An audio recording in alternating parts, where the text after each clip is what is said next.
Washington میں white house میں media نمائندوں کے اعزاز میں عشائیے کے تقریب میں فائرنگ. صدر ٹرمپ، خاتون اول، نائب صدر جے ڈی وینس اور کابینہ کے اراکین محفوظ رہے. سیکریٹ سروس کے اہلکاروں نے اسٹیج پر چڑھ کر صدر ٹرمپ کو حفاظتی حصار میں لے لیا، تقریب سے باہر لے گئے. امریکی میڈیا کے مطابق فائرنگ کرنے والے شخص کو گرفتار کر لیا گیا. 5 گولیاں فائر کی گئیں. فائرنگ کے بعد تقریب میں بھگدڑ مچ گئی. کچھ لوگ ٹیبلز کے نیچے چھپ گئے. حملہ آور کی شناخت کر لی گئی. 31 سالہ کولی تھامسن ایلن کیلیفورنیا کا رہائشی ہے. ملزم نے مرکزی دروازے کی طرف آنے کی کوشش کی. بال روم کے باہر سیکریٹ سروس اہلکار پر فائرنگ کی. اہلکار حفاظتی جیکٹ کی وجہ سے محفوظ رہا. فائرنگ کرنے والے شخص کے پاس کئی ہتھیار تھے. میں ہی حملہ آور کا ہدف تھا. فائرنگ کا ایران جنگ سے کوئی تعلق نہیں. مشتبہ شخص نے 50 گز دور سے حملے کی کوشش کی. سیکیورٹی نے تیز رفتاری سے حملہ ناکام بنا دیا. صدر ٹرمپ کی پریس کانفرنس. کہا سیکیورٹی اداروں نے فوری طور پر شوٹر کو گرفتار کیا. ہمارے ایک اہلکار کو گولی لگی لیکن بلٹ پروف جیکٹ کی وجہ سے بچ گیا. سیکریٹ سروس اہلکاروں کی کارکردگی پر فخر ہے. یہ پہلا حملہ نہیں، پہلے بھی اس طرح کا واقعہ پیش آیا. میں چاہتا تھا آج تقریب منسوخ نہ ہو اور میں خطاب کروں. سیکیورٹی اداروں کی درخواست پر تقریب منسوخ کرنا پڑی. 30 دن میں آج کی تقریب سے بھی زیادہ بڑی تقریب کریں گے. صدر ٹرمپ نے حملہ آور کو گولی مارنے کی ویڈیو بھی جاری کر دی. ویڈیو میں حملہ آور کو بھاگ کر آتے اور سیکریٹ سروس اہلکاروں کو ملزم پر فائرنگ کرتے دیکھا جا سکتا ہے. صدر مملکت آصف علی زرداری اور وزیر اعظم شہباز شریف کا صدر ٹرمپ کی موجودگی میں فائرنگ پر اظہار افسوس. صدر مملکت نے ڈنر میں فائرنگ کے واقعے کو دہشت گردی کی گھناؤنی قسم قرار دیا. وزیر اعظم شہباز شریف نے ایکس پر جاری بیان میں کہا عشائیے میں فائرنگ کے پریشان کن واقعے سے گہرا صدمہ ہوا. جان کر خوشی ہوئی کہ صدر ٹرمپ، خاتون اول اور دیگر حاضرین محفوظ رہے. وزیر اعظم شہباز شریف کا صدر ٹرمپ اور دیگر کے لیے نیک خواہشات کا اظہار. ہلٹن ہوٹل میں وائٹ ہاؤس کی کوریج پر مامور نمائندوں سے متعلق ڈنر کی تقریب کا آغاز ہی ہوا تھا کہ صدر ٹرمپ کو ایک پرچی دی گئی. ٹرمپ کے قریب بیٹھی خاتون کو حیرت زدہ ہوتے دیکھا گیا.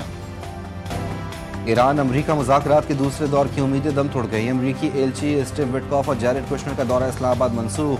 صدر ٹرمپ نے سوشل میڈیا پر اپنے پیغام میں کہا کہ اسٹیو وٹکاف اور جیرڈ کوشنر کو روک دیا ہے. وہ 18 گھنٹے کی پرواز کر کے وہاں بے مقصد باتیں کرنے نہیں جا رہے.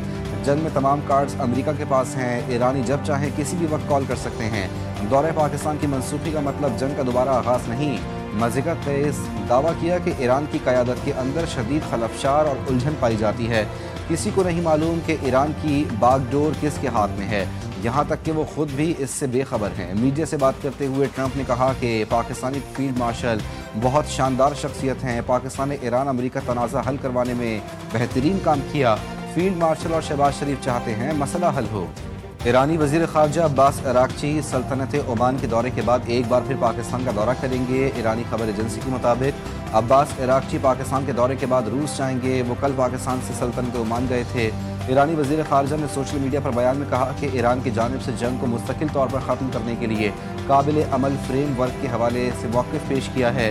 دیکھنا ہے کہ امریکہ واقعی سفارتکاری کے لیے سنجیدہ ہے یا نہیں. پاکستان کا دورہ بہت کامیاب رہا. خطے میں امن کی واپسی کے لیے پاکستان کی نیک نیتی اور برادرانہ کوششوں کی بہت قدر کرتے ہیں.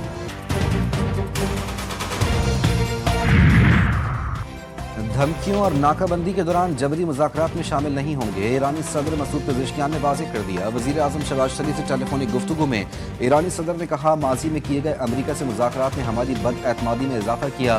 جب تک جارحانہ اقدامات ختم نہیں کیے جاتے اعتماد بحال نہیں ہو سکتا. مذاکرات بحال کرنے کے لیے امریکہ رکاوٹیں ہٹائے اور بحری ناکہ بندی ختم کرے.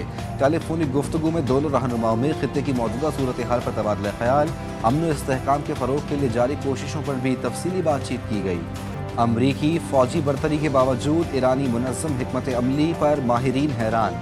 جانی نقصان کے بجائے امریکی تنصیبات ایرانی حملوں کا ہدف تھیں. امریکی بیڑے، ریڈارز اور رن ویز کو ایرانی میزائلوں سے نقصان. ایران نے سیٹلائٹ امیجری کے ذریعے اہداف کو درستگی سے نشانہ بنایا. مہنگے دفاعی نظام فیل، کم لاگت ایرانی ڈرونز نے جنگی حکمت عملی بدل دی. امریکہ نے عام تباہی مچائی. ایران نے تنصیبات کی تباہی کی حکمت عملی اپنائی. صدر مملکت آصف علی زرداری 5 روزہ دورے پر چین کے شہر چانگشا پہنچ گئے. صوبہ ہونان کے عوامی کانگریس کے نائب چیئرمین نے صدر کا استقبال کیا. دفتری خارجہ کے مطابق صدر زرداری دورے کے دوران چینی صوبائی قیادت سے ملاقاتیں کریں گے. صدر مملکت شاوشان میں ماؤ زے تنگ کی جائے پیدائش کا دورہ بھی کریں گے. سندھ حکومت اور چینی کمپنیوں کے درمیان معاہدے متوقع. اسلام آباد میں تمام قسم کی پبلک اور گڈز ٹرانسپورٹ کو داخلے کی اجازت دے دی گئی. فیض آباد کے سوا تمام بس اڈے بھی کھول دیے گئے. اسلام آباد انتظامیہ کا کہنا ہے کہ فیض آباد بس ٹرمینل کو تاحکم ثانی بند رکھا جائے گا. اسلام آباد میں تمام مارکیٹیں اور شاپنگ مالز رات 8 بجے بند کر دیے جائیں گے. میڈیکل اسٹورز، اسپتال، پیٹرول پمپس، ڈیری شاپس پابندی سے مستثنیٰ. انتظامیہ کی جانب سے ہائکنگ ٹریلز کو بھی کھول دیا گیا. راولپنڈی کے تمام داخلی اور خارجی راستے ہر قسم کی ٹریفک کے لیے کھول دیے گئے. راولپنڈی اور اسلام آباد میں میٹرو اور گرین بس سروس بھی بحال. پاکستان امن کا خواہاں، بھارت نے پہلگام فالس ٹریک کی آڑ میں پاکستان کے خلاف جارحیت کی کوشش کی. وزیر اقلیتی امور پنجاب رمیش سنگھ اروڑا کی پریس کانفرنس. بھارت میں اقلیتی برادری پر مظالم کے حوالے سے کہا، بھارت میں اقلیتوں کے خلاف تشدد کوئی نیا رجحان نہیں. پہلگام واقعے کو اقلیتوں کے خلاف کریک ڈاؤن کے لیے بہانے کے طور پر استعمال کیا گیا. بھارت کا نام نہاد سیکولر چہرہ دنیا کے سامنے بے نقاب ہو چکا ہے. بھارت عالمی سطح پر سفارتی تنہائی کا شکار ہو چکا ہے. پاک فضائیہ کا دفاع وطن کے عزم کا اعادہ. 3 روزہ جنگی مشقوں ضرب حیدری کے دوران جدید لڑاکا طیاروں کی بھرپور صلاحیتوں کا مظاہرہ. دفاعی ماہرین کے مطابق ان مشقوں کا مقصد آپریشنل تیاریوں کو مکمل کرنا اور دشمن کو واضح پیغام دینا تھا. بدلتی سیکیورٹی صورتحال میں ایئر بیسز کو فعال کر دیا گیا. اسٹریٹجک تعیناتی سے دفاعی صلاحیت مزید مستحکم. پنجاب بھر میں دفعہ 144 کے نفاذ میں توسیع. صوبے بھر میں کھلی فضا میں ڈرون اڑانے پر مکمل پابندی برقرار. سیکیورٹی خدشات کے پیش نظر ڈرون کے استعمال پر پابندی عائد کی گئی. ہالز اور مارکیز کے اندر تقریبات کے دوران چھوٹے ڈرون کے محدود استعمال کی اجازت. انٹیلیجنس اور قانون نافذ کرنے والے ادارے پابندی سے مستثنیٰ قرار. صوبائی حکومت کا کہنا ہے کہ عوامی تحفظ، امن و امان کا قیام اور املاک کی حفاظت حکومت کی اولین ترجیح ہے. لاہور سمیت تمام بڑے شہروں میں لین اور لائن کی پابندی یقینی بنانے کا اہداف. بڑے روڈز کو ٹریفک کے حوالے سے ماڈل بنانے کا فیصلہ. ٹریفک پولیس موبائل گاڑیوں پر لگے کیمروں سے لین اور لائن کی پابندیوں کی مانیٹرنگ کرنے کی ہدایت. زگ زیگ میں چلانے پر موٹر سائیکل تھانے میں 3 دن بند رہے گی. Lane line discipline, road side parking اور ون وے کی خلاف ورزی پر زیرو ٹالرنس. وزیر اعلیٰ پنجاب مریم نواز کی عوام کو بھرپور آگاہی دینے کی ہدایت. خصوصی اجلاس میں ٹریفک سے متعلق تفصیلی بریفنگ. مریم نواز کا لاہور میں غیر منظم ٹریفک ٹرینڈ پر اظہار تشویش. ٹریفک میں بہتری کے لیے فوری اقدامات یقینی بنانے کا حکم.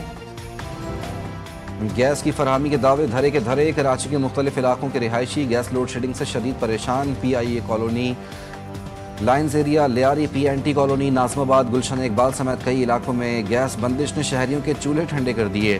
شہری مہنگے داموں سلنڈر خریدنے پر مجبور. پیٹرول کی بڑھتی قیمتوں نے سبزیوں کی قیمتوں کو بھی پر لگا دیے. آلو اور پیاز کے سوا تقریباً تمام سبزیوں کی قیمتیں دگنی ہو گئیں. بڑھتی قیمتوں سے سبزی فروش اور خریدار دونوں ہی پریشان. کہتے ہیں آسمان سے باتیں کرتی قیمتوں اور مہنگے پیٹرول نے زندگی اجیرن بنا دی ہے. پشاور میں صحافیوں کے بچوں کے لیے تفریحی اور معلوماتی دورے کا اہتمام. عجائب گھر اور تاریخی پارک گور گھٹری کی سیر کروائی گئی. گندہارا تہذیب اور قدیم ورثے سے روشناس کروایا گیا. بچوں نے قدیم مجسمے، نوادرات اور تاریخی آثار کو دلچسپی سے دیکھا. پاکستان سپر لیگ سیزن 11 میں کراچی کنگز نے کوئٹہ گلیڈیٹرز کو 9 وکٹوں سے ہرا کر پلے آف کی دوڑ سے باہر کر دیا. کراچی کنگز نے 196 رنز کا ہدف 19 اوور میں حاصل کیا. کپتان ڈیوڈ وارنر 89 اور ریزا ہینڈرکس 87 رنز بنا کر ناٹ آؤٹ رہے. لاہور قلندرز پشاور زلمی کو شکست دے کر پوائنٹس ٹیبل پر چوتھی پوزیشن پر آ گئی. لاہور قلندرز نے 200 رنز کا ہدف 4 وکٹوں کے نقصان پر حاصل کیا. لاہور کی فتح کے بعد کراچی کنگز پلے آف کی دوڑ سے باہر. پاکستان سپر لیگ میں آج 2 میچز شیڈیول. پہلے میچ میں حیدرآباد کنگز مین کا مقابلہ راولپنڈی سے ہوگا. دوسرا میچ اسلام آباد یونائیٹڈ اور ملتان سلطانز کے درمیان کھیلا جائے گا. اور زمبابوے کے خلاف ون ڈے سیریز کے لیے 15 رکنی قومی اسکواڈ کا اعلان. قیادت فاطمہ ثنا کریں گی. الایا ریاض، منیبہ علی، نشرہ سندھو اور دیگر کھلاڑی بھی شامل. مومنہ ریاست پہلی بار قومی اسکواڈ کا حصہ. ون ڈے میچز 4، 6 اور 9 مئی کو کھیلے جائیں گے.